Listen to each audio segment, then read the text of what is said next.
Boleh nggak kita berharap punya istri yang cantik? Saya belum jawab. Boleh nggak sih? Yang di atas pengen punya suami yang keren, boleh nggak? Cie.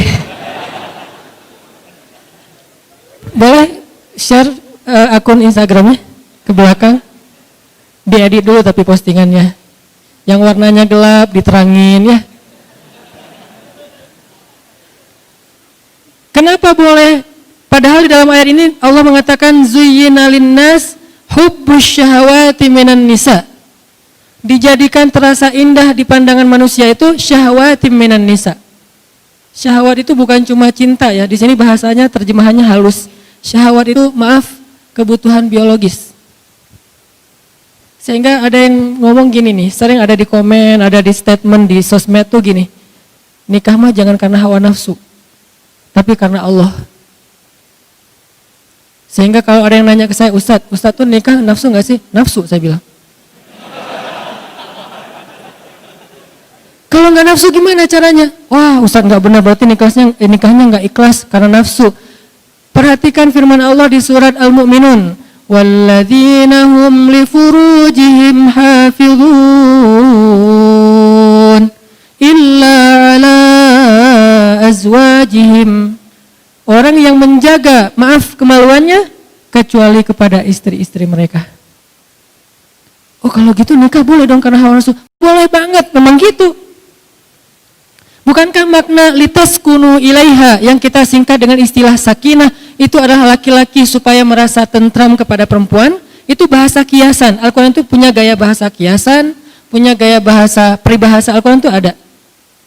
Salah satu peribahasa Al-Quran itu inna angkaral aswat la sautul hamir. Sesungguhnya seburuk-buruk suara itu suara keledai. Itu peribahasa Al-Quran. Ada juga kiasan. Kiasannya apa? Yang tadi kiasannya litaskunu ilaiha, supaya kalian merasa tentram kepada istri kalian. Maksud tentram di sini adalah bisa menyalurkan kebutuhan biologis dengan cara yang terhormat dan halal. Masa sih Ustadz? Nih, dengerin hadis Nabi. Ada seorang sahabat nanya ke Nabi gini, ya Rasulullah, memangnya kalau seorang laki-laki menyalurkan kebutuhan biologisnya kepada perempuan istrinya, itu berpahala nggak sih Rasul? Syahwat kepada istri, pahala nggak sih Rasul? Nabi balik bertanya, kalau dia menyalurkannya kepada selain istrinya, dosa nggak? Dosa. Begitu juga kalau dia melakukannya kepada istri yang sah, maka dia menjadi pahala dan ibadah. Oh, kalau gitu harus hawa nafsu? Iya. Walaupun itu bukan yang terpenting. Tapi Nabi meletakkan itu di awal.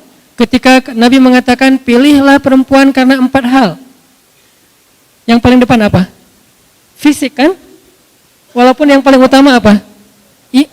Agama, iman.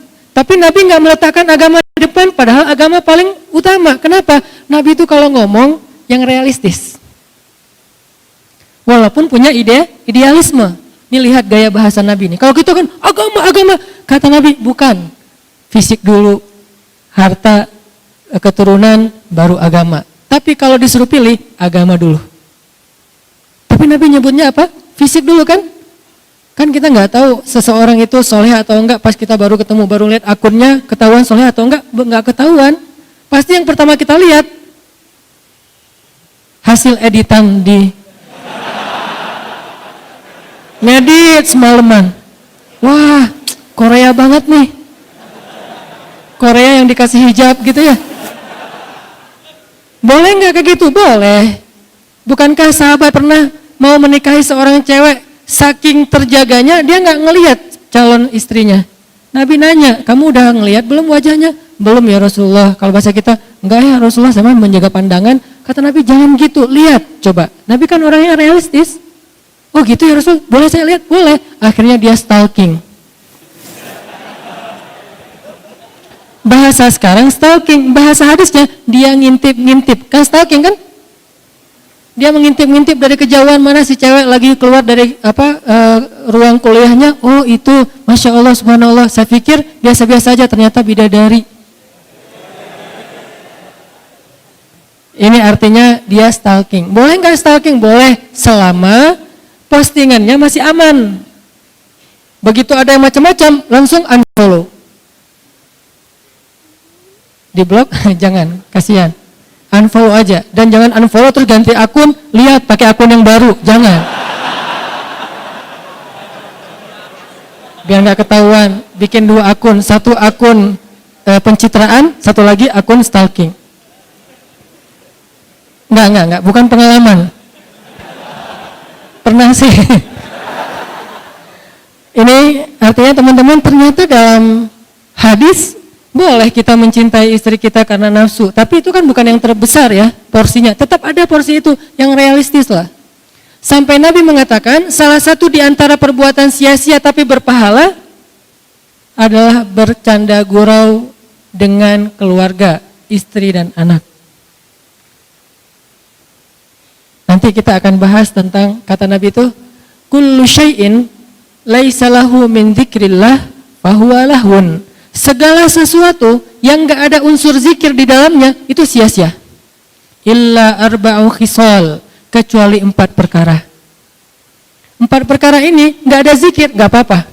4 perkara ini cuman main-main doang, enggak apa-apa. 4 perkara ini senda gurau, enggak apa-apa. 4 perkara ini kata orang cuman sia-sia, gak apa-apa, malah berpahala.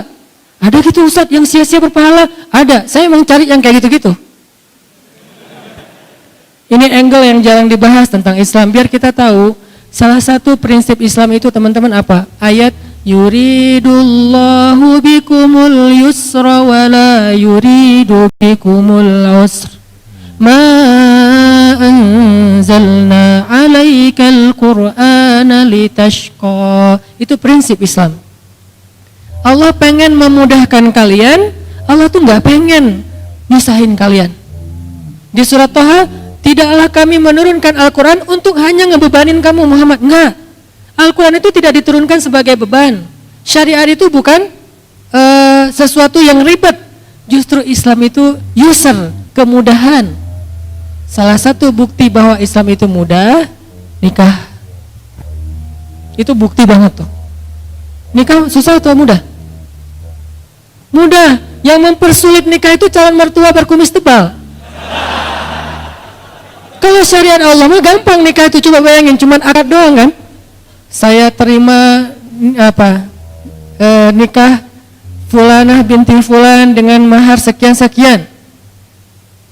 Kata saksi enggak sah, berarti yang mempersulit bukan Allah tapi saksi. Kenapa saksi mempersulit? Ternyata saksinya mantan. Hati-hati cari saksi ya.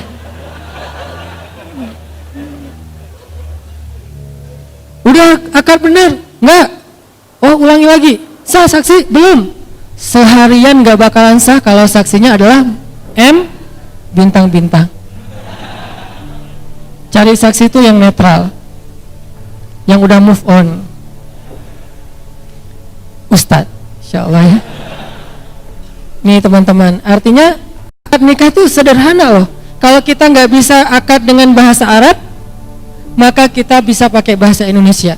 Nggak bisa hafal, boleh nyontek. Salah bisa diulang, salah lagi bisa diulang. Nggak boleh sampai 3 kali salah, passwordnya dikunci, nggak ada tuh.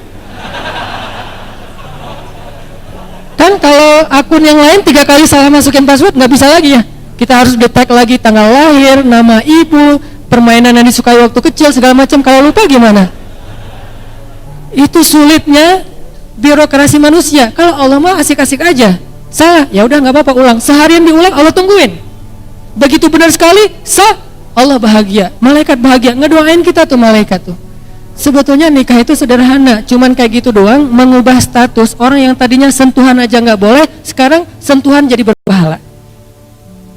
Tadi saling ngelihat tuh nggak boleh, sekarang ngelihat berpahala. Salah satu hobi saya di rumah tuh lihat-lihatan. Maaf ya. Saya tuh kalau di rumah gini aja. Masya Allah. Tuh, wah, saya di rumah alhamdulillah ya. Jarang salat sunnah, kecuali salat sunnah yang muqayyad. Kalau mutlak itu jarang. Salat sunnah mutlak itu kan bebas ya, kapan aja ya. Itu jarang, karena diganti dengan memandang wajah istri.